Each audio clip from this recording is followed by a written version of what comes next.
we'll just kind of start our second show and tell here. I'm really excited about these different participants, these different presenters, and I'm not going to spend too much time talking. I'm more interested in hearing what you all have to say. So we're hearing from Peak Mind, we're hearing from Oxcart Communications, and from Bridge Builder Strategies.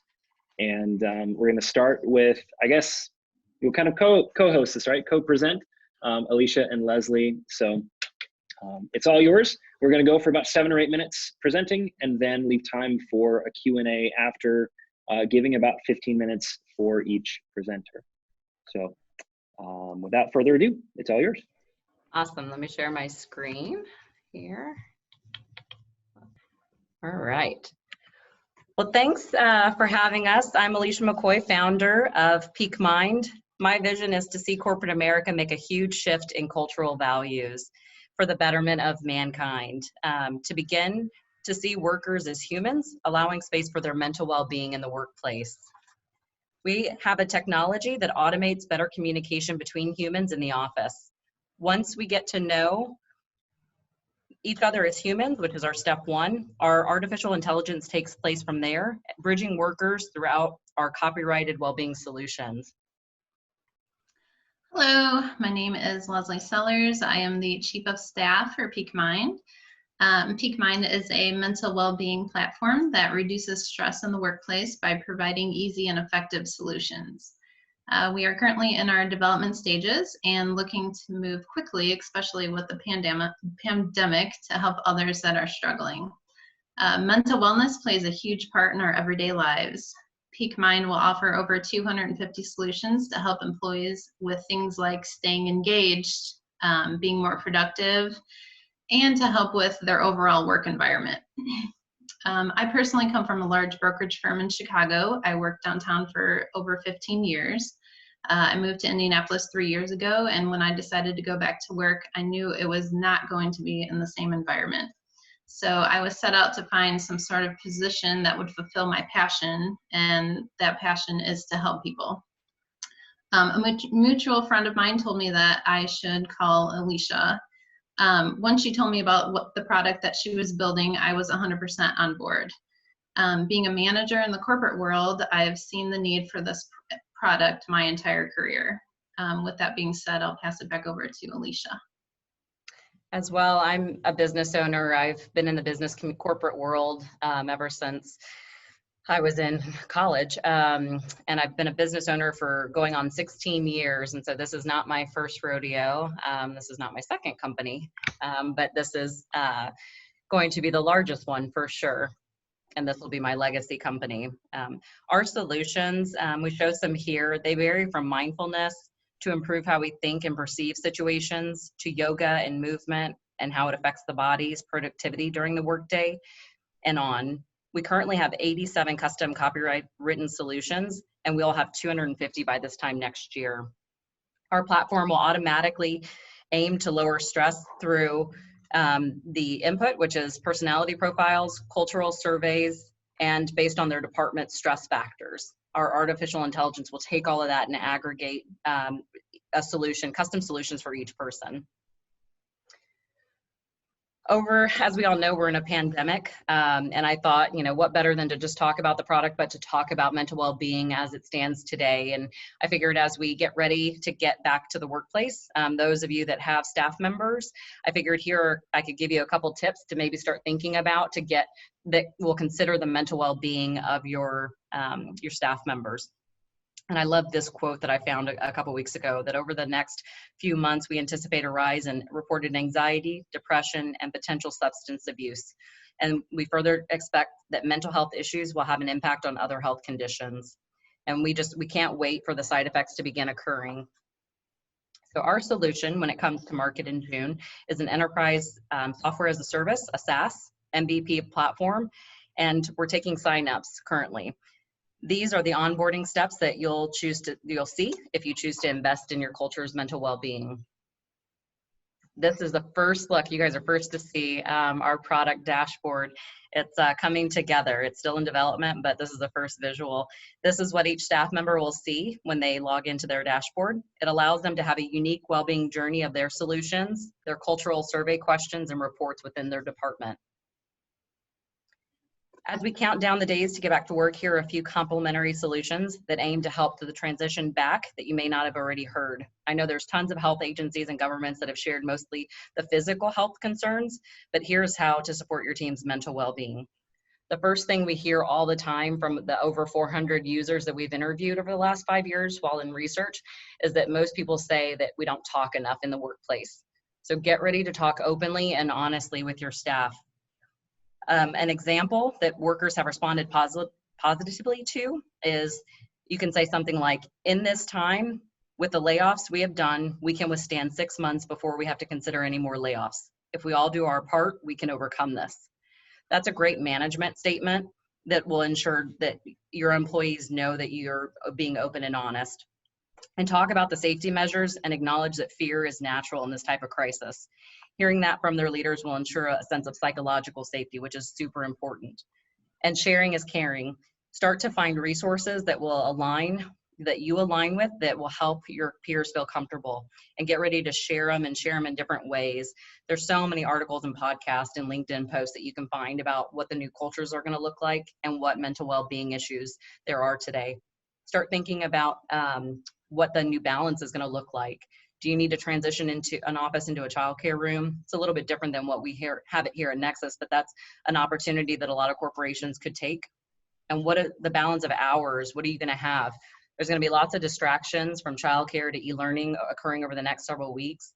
And for this, we are all allow for this, and we are all balancing life to the best of our abilities. Listen, just listen to them. This is probably the number 2 thing that we hear from users. They just want their manager to be an ear, because everybody's experiences are different. We're all in the same storm, riding crazy waves, but we're not all in the same boat. I found that quote this week as well. Number 5, grief. Grief of loved ones, grief of normalcy, grief of stability, the list goes on. This is the mental well-being concern that most of us are not comfortable dealing with, but there are experts in grief that can help, and I'll share some below. And 6, be nimble. Flexible.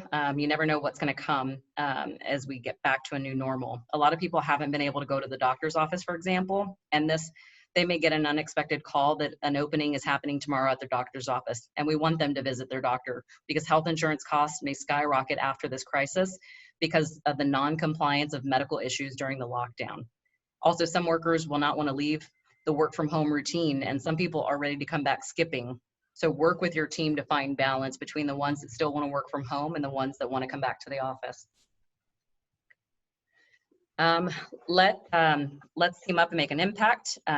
Peak is here. We're ready to help people through these next steps. So if anybody needs to reach out to us, let us know. We read another quote that says, there's tons of data out there that show we have problems, but let's start taking action steps to improve them. Here's our website and phone number and email if anybody wants to get a hold of us. We're a mental well-being platform that has the power to boost potential. We will increase productivity and improve lives. We will help to give control to what has felt uncontrollable. And now you all have a single source for total mental well-being. Here's a great website that the state just put out, bewellindiana.com. It's one of the best resources that I've come across in the last month. And let's see, you can see everything from the 211 crisis line to anything about addictions, mental well-being, childcare resources, even the mortgage forgiveness program. They have a link on there. And then down below, you can see the LinkedIn Liesl Miertes, her handle with care. She talks about empathy in the workplace. She is an expert in grief. She will if you don't understand how to convey a grief message and a caring message to your staff, she can work with you to custom create something that sounds like something that you would say, that takes care of their mental well-being and provides them opportunities to grieve through the process. And lastly, while you are physically distanced, make sure you are not emotionally distancing. Any questions or thoughts on that? And I'll go ahead and make mention, you guys can either type the questions there in the comment section, or if you want to physically raise your hand, I think I can see everyone here, or just unmute yourself and start talking. That's fine too.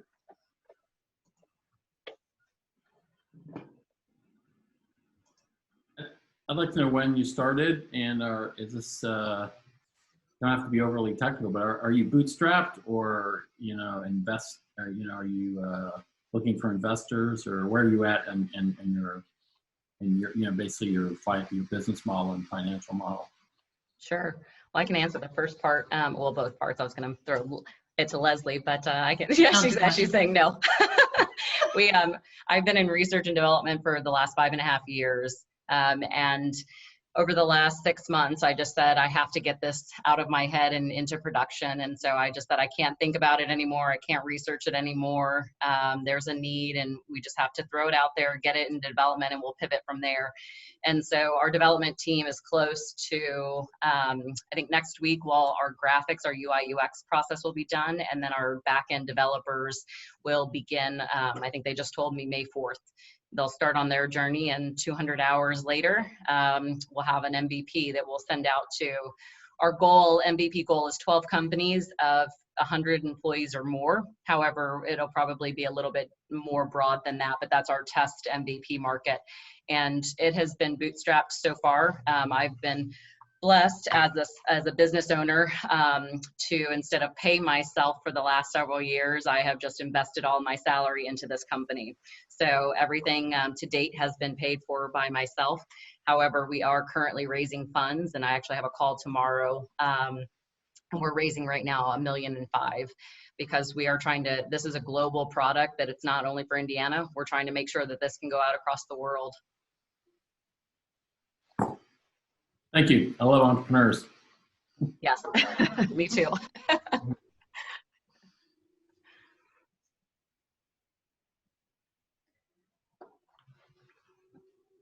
Could you take me through the process when this is available?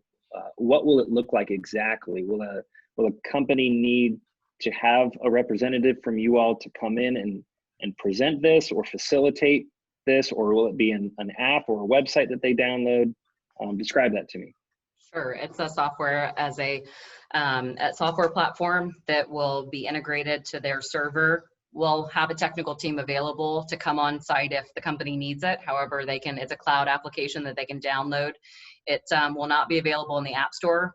I was very specific with my development team that I didn't want to be another app, because people don't want another app on their phone. But I started this company with the sole mission that it's a CEO's responsibility to provide mental well-being to all their employees. And so if a CEO is if it's their responsibility, then they should allow for time. And we go in saying that every CEO should allow for 15 minutes for every worker to be in the platform every day. And so if we want to force people at their desktop to be in it, it needs to be a desktop platform. So it will be mobile reactive. For all the technical geeks that understand that, I feel fancy saying that.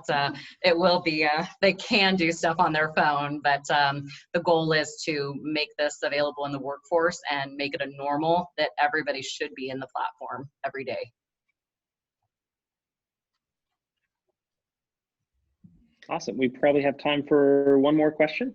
If Can I ask one? Yeah, absolutely. So is your target customer larger companies over 100 then, or do you see smaller companies utilizing it? We have a ton of small companies, friends of mine that are CEOs that all want it. As a good B2B SaaS business owner, my response that all my investors want me to say is that yes, we are an enterprise software for 500 employees and over. Our sweet spot is between 500 and 5,000, because the cost, your cost value is just better that way. However, that if you're a 30-person company or a 5-person company, there is definite value. And so we'll figure out a way to make sure that we can provide benefits for everybody. Well, thanks for the questions. We appreciate it. I know you had the last slide with all that contact information, but if you could put the most important contact information, the website, email address in the chat box. Perfect. So we can kind of have that throughout. Thank you all for that. I'm going to switch it back over to Jennifer and let you take it from there. So yes, my name is Jennifer Smith, and let me see if I can share my presentation. All right, does everyone see that? Okay. So my company is called Oxcart Communication, and I'm brand new. I'm a solo entrepreneur, so I just started last fall. And then, of course, the last month has been interesting, right? As a brand new endeavor. But before we start, I wanted to tell you a little bit about myself. What have you guys been doing during your quarantine? Does anyone want to be brave and share something fun that's been going on at your house? I don't know if you can unmute people or maybe in the comments. A lot of Disney movies. Disney movies, yes, lots of movies. My kids actually think it feels like a weekend every single night. Wow. Lots of movies, maybe some new hobbies. I actually have been going through old pictures, so I'm going to be brave and share a couple. Okay, so this is me as a little, like, 4 or 5-year-old, and unfortunately, my mother had 2 daughters and really wanted a boy, and she got me. So as you can tell, I sported that boy haircut for all of my childhood until I got old enough that I told my mom I wanted to grow my hair longer than a boy, and then I came up with this gem. Yeah, I'm the middle one. Yeah, that's some good 80s, huh? I mean, the primary colors. Yeah, so I found that, and my kids were pretty excited to see those flashy outfits. So hopefully you guys have been able to, either have a new hobby or enjoy looking back, walk down memory lane.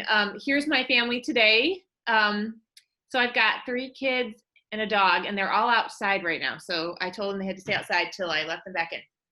So I'm about ready. I locked the door and told them not to come in. So hopefully they stay. Okay, so back to Oxcart. So I spent, let's see, just about 20 years in writing, design, communications, and then both in the for-profit sector and the not-for-profit sector at various times. So this past fall, I just decided, you know what, I'm going to see what the freelance market looks like, and it's been a load of fun. So lots of fun.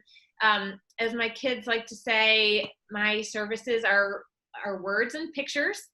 So that's an easy way to think about it.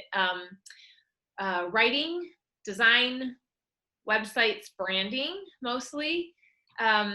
So my spot that I'm finding is the smaller business that really wants a marketing person a couple days a month, or wants some help getting out communications to their clients or their customers, possibly a new website. I've had a couple of different people who actually wanted, some print communication sent out, or just a new look. So those smaller businesses that want a fabulous looking website have been lots of fun to work with, because I love hearing everyone's story and where they're coming from. So I am, right now it's just me. So I don't have any employees yet. And I'm kind of enjoying it that way.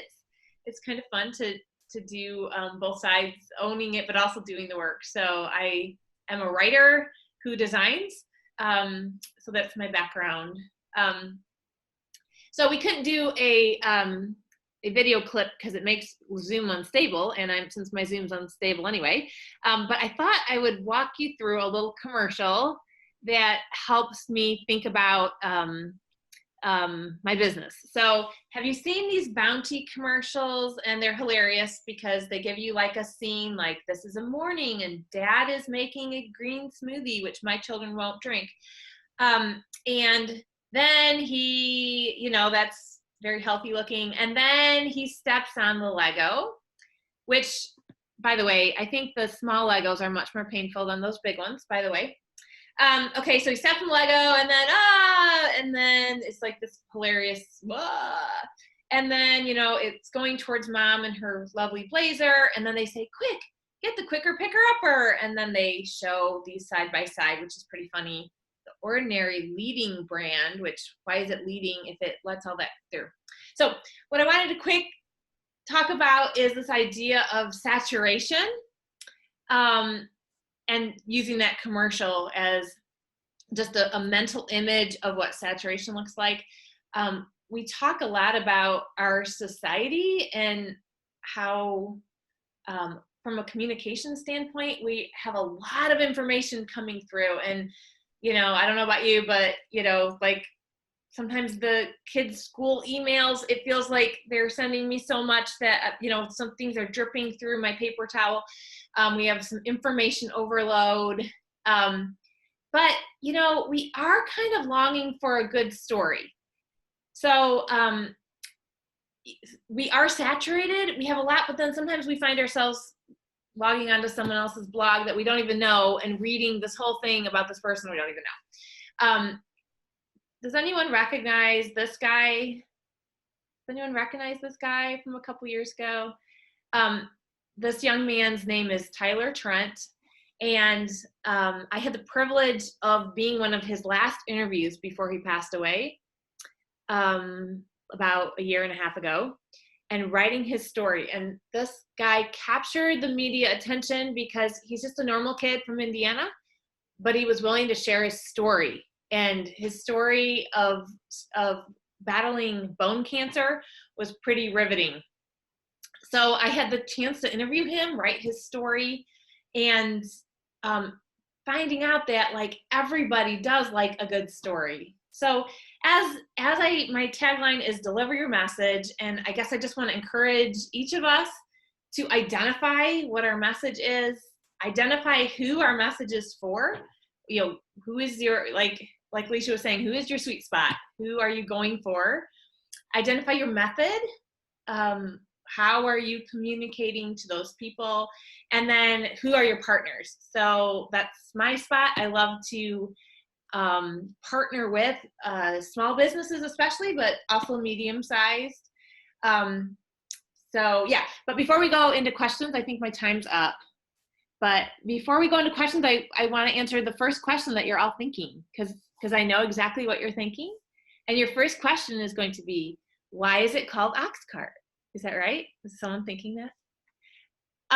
So the ox cart, so this started when I visited India when I was in college, and I saw this image of, you know, right alongside of these modern, like on a modern highway, there would be this ox cart, you know, full of stuff going into the city, into the market. And so how will you get your goods or services to market? How is anyone going to know about you? Communications is a vehicle, just like that humble ox cart, getting your goods or services to market. And so deliver your message. And it's a little bit memorable, I hope. So, all right, so questions? I think I'm out of time. I don't know. No, you're perfect. We've still got time for questions. And yes, right. Thank you for the contact information. If you could put that in the notes as well. Mm-hmm. What kind of questions do we have? This is just a comment. Your logo, I think, is really striking. Okay. And I think it does a good job of being able to support what you're trying to do. But it's unique. And so just wanted to say, nice job on that. Thanks. You know, when you're starting a new business, and, you know, so many of us have done these Google searches, right? You know, you don't want to be something sketchy or something too weird, right? But you also want to be memorable. So, and orange is my favorite color, so that's why it's orange. But trying to find that spot to get your, you know, get your goods or services to the people that need to know about them.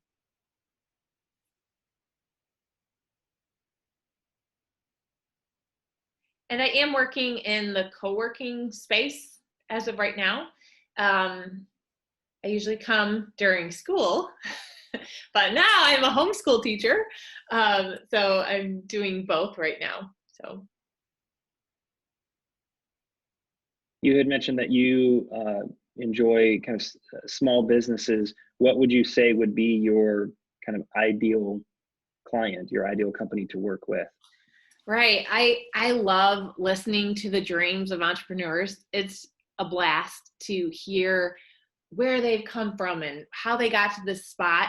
And so I really love those small to medium-sized businesses, the ones with, 10 to 15 employees who are getting big enough that they really want to look professional and to really have a great product or service, but they just aren't big enough to have a marketing department. So I love being their partner. I love being that I can go in and talk to them and find out what they're trying to communicate. And then I'm the one that actually does the work too. So all my career, I was kind of that one-man show, marketing department. A lot of times marketers, it's one or two people and they're doing everything. And so I really do enjoy that size.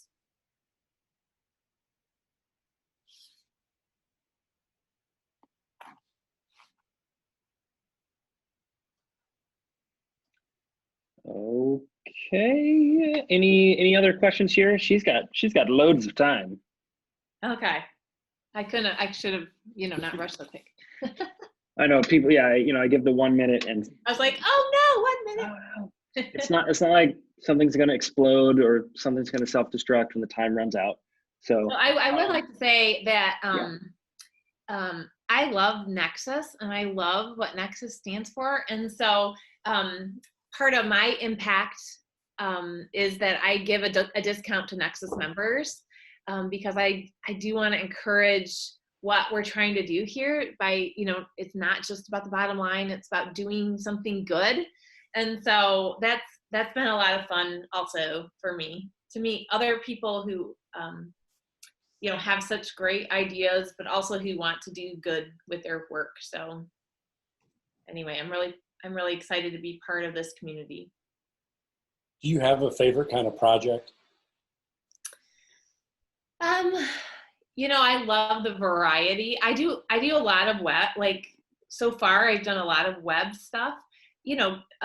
I love print too because I'm older, but it's so fun to do both. I love doing maybe coming up with a look and then letting that translate both from web and then moving into everything that you have from your business cards, any print stuff you have laying around, having it all have the same look is a lot of fun.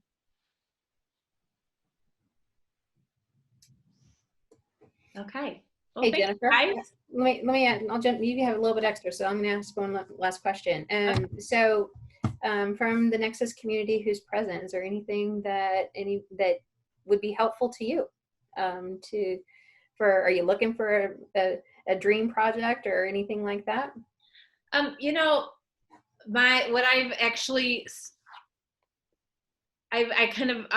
following kind of a pattern. So I will do a project with a small business typically, or medium size. And then I kind of become their go-to marketing person, which is exactly what I would love, is to continue to have set clients that I service, either hourly or, a set contract. So I love that because then I can actually get to know the people that I'm working with, and it feels more like I'm a member of their staff. And so that's my goal, is to probably have, 10 businesses that I service. That to me is very rewarding, more than just doing a single project. Does that make sense? I mean, I love doing single projects, but what I love is having that relationship, so that when someone calls me and says, oh, we need this, I know exactly what the ethos of their company is, where they're going. So, and that's actually happened already in the last 6 months. I already have several companies that I'm working with, and then they feel comfortable just giving me a call and we have this little thing. And I already know who they're talking about. I know the players and all that. So that's what I'm hoping to continue. Very cool. Thank you, Jennifer, for that. Great. And if you could, yeah, put in the chat your contact info, and I know that we can get that on the portal as well. We'll toss it over to Mike. All righty, thank you.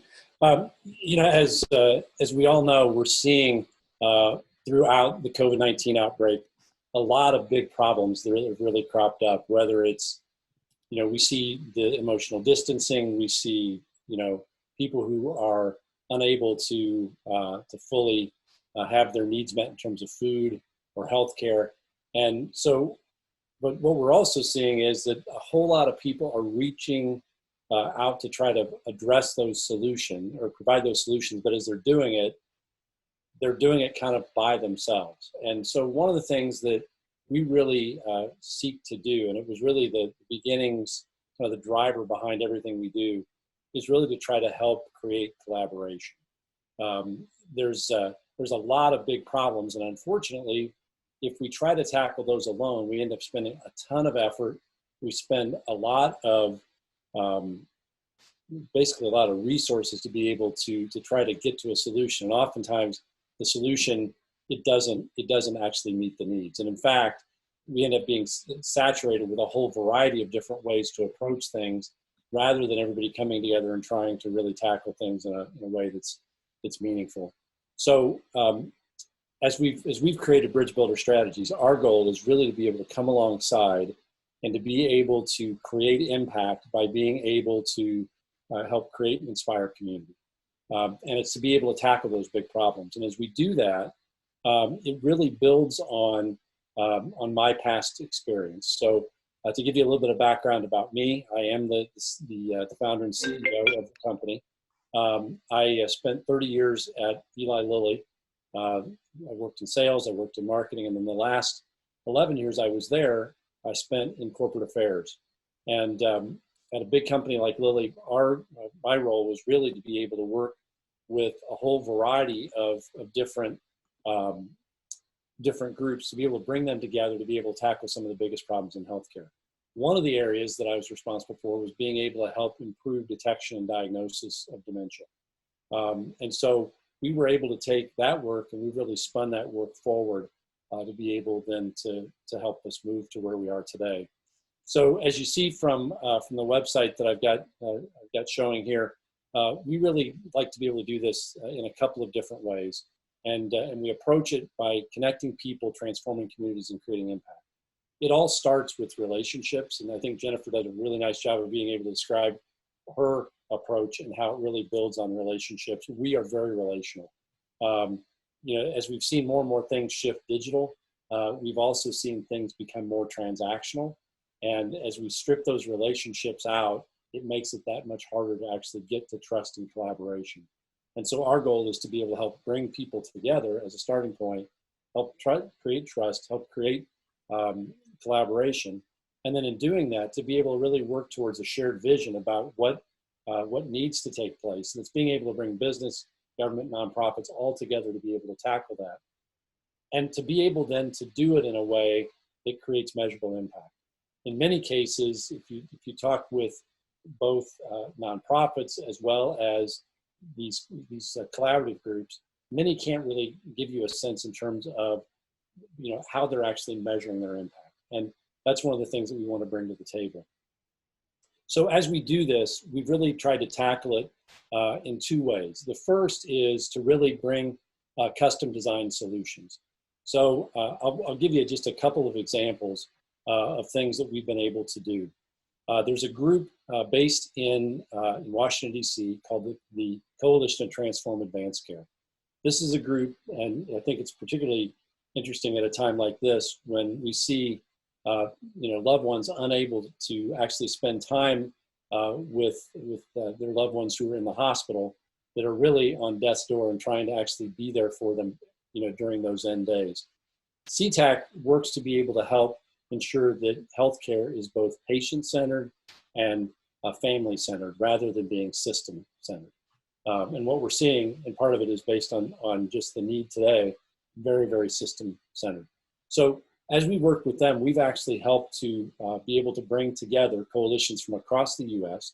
to try to help equip them with how to actually build communities and build collaborative efforts. And then on an ongoing basis, we work with them to be able to continue to build out their skills and help them be that much more effective.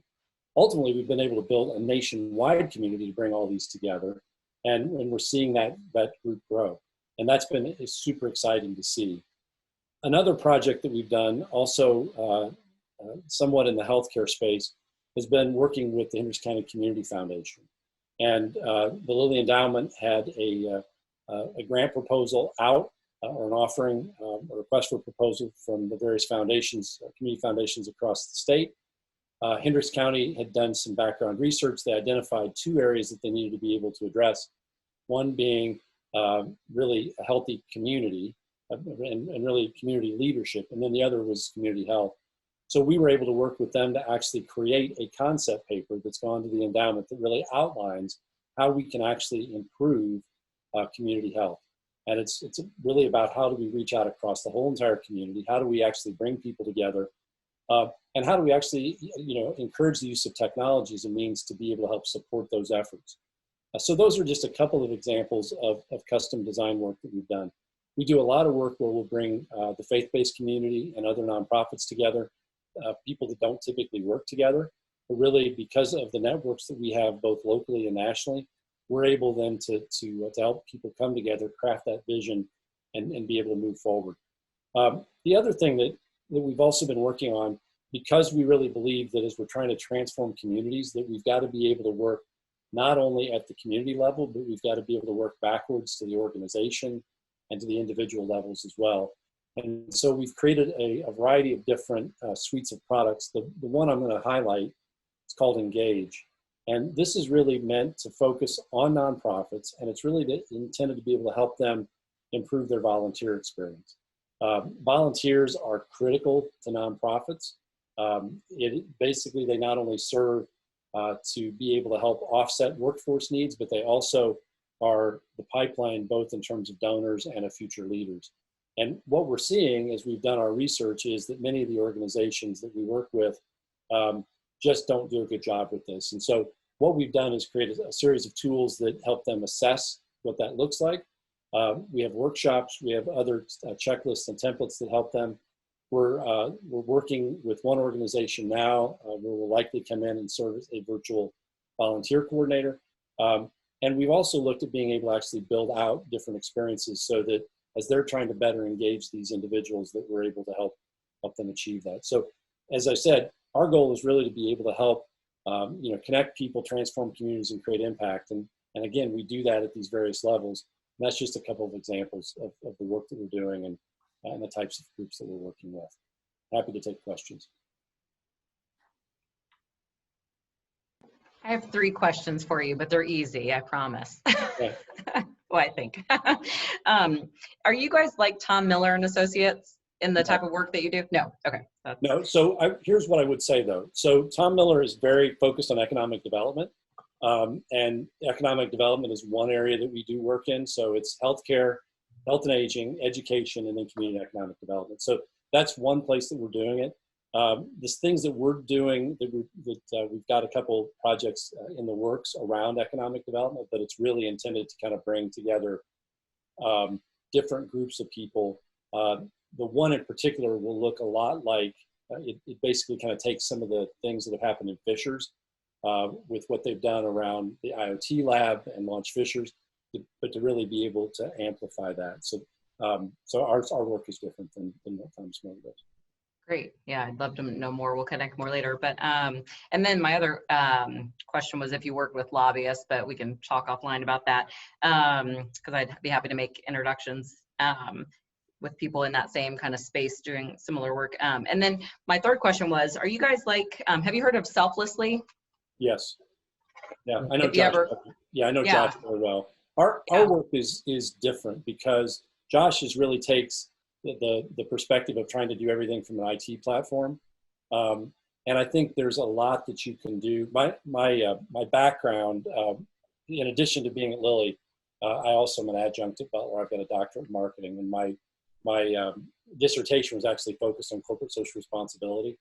And I think, there's a lot that we can do with technology, but the thing about this that we recognize is that if an organization doesn't have the capabilities and the capacity, that even if you give them that tool, they're not going to be able to use it. In a sense, it's kind of like giving somebody who is not accustomed to construction, a tool that a professional would definitely use. And I think Josh is doing great work, but I think it's meant for, there's a certain audience that it's meant for, and our group's a little bit different, I think. Yeah, definitely. And you guys could maybe work together and share and the journey at least. So that's good that you know him. Yeah, he's doing really nice work. You still got 4 minutes or so. I'll throw one out there. So as a non-for-profit, I'm interested to know specifically what are some of the ways that you are kind of connecting fellow nonprofits and those resources together. Can you give me an example? Yeah, so we will finish out the first series of these on Thursday. We've created a series, Engage series, where we've invited up to 20 nonprofits to come together over a 5-week period of time to really talk about some of the key issues as it relates to volunteering and the volunteer experience. So the first one really focuses on how do you, what is a model that you need to look at? And so it involves everything from attracting and recruiting those volunteers to onboarding, to matching, and ultimately then to being able to recognize those volunteers. So it's a copyrighted process that we've developed, and the assessment that we've got is based off of that. But then what we've done, that's that first the first one, and then we talk about the individual experience. We've talked about the group experience. We've talked about how to approach it from a virtual perspective, because now obviously at this time many of the nonprofits have actually shut down their volunteering experiences, which is unfortunate, because now is actually the time to be able to actually get people while they have time and energy to be able to expose the nonprofit to that group. And then we're also talking about how do you also focus on teams, and even how do you engage with schools. One of the things that we're seeing is there's a lot of service-based learning, and you'll get a number of the nonprofits that will be approached by these schools for their students to be able to be involved.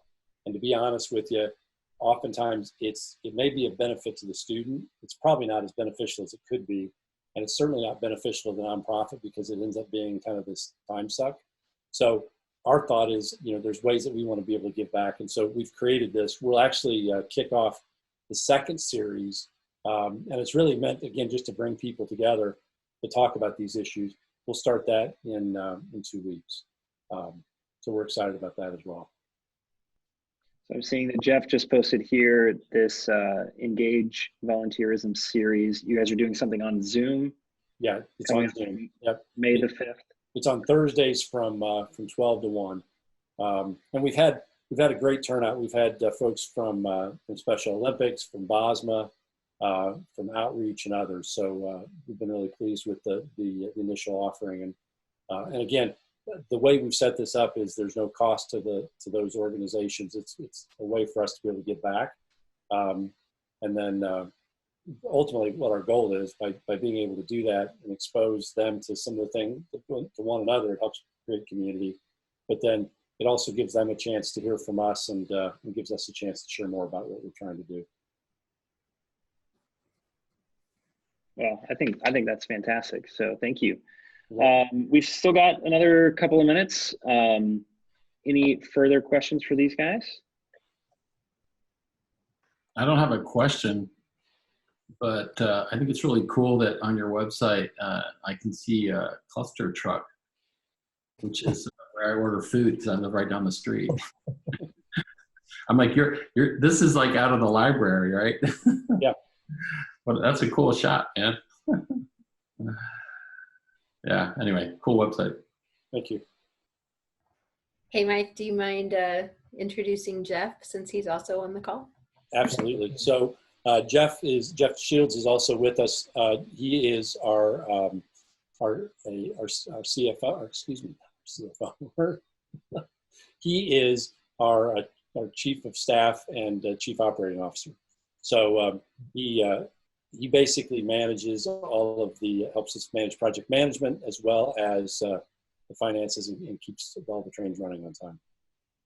Yeah, thank you. This has been really good. I love doing things like this. My background real quick is 20 years in education. I've been middle school teacher, middle school principal, and then I was a pastor for 10 years. So I love meeting people and hearing stories and just seeing what everybody's doing. That's probably, I think I put down, I've been reading a lot, walking a lot, missing people the most. I adore my family, but Zoom does not cut it for me. Online church is not church. So I tolerate it. But wow, I can't wait to gather again and be with people, real skin and flesh. So that's my thing. So. Well, cool. Thanks for joining us, guys. And I totally agree with you, Jeff.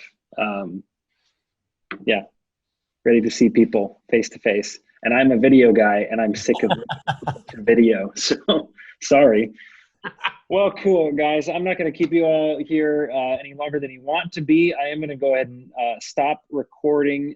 For those of you who didn't see, a YouTube channel was created, and I'm trying to figure out the best way of presenting that. So I think going forward, I'm going to do one big video of all three presentations together. But then I did go ahead and segment last week's, and I'll do that as well this week. So each of you as presenters, there'll be a video of just yours that you're welcome to use and share.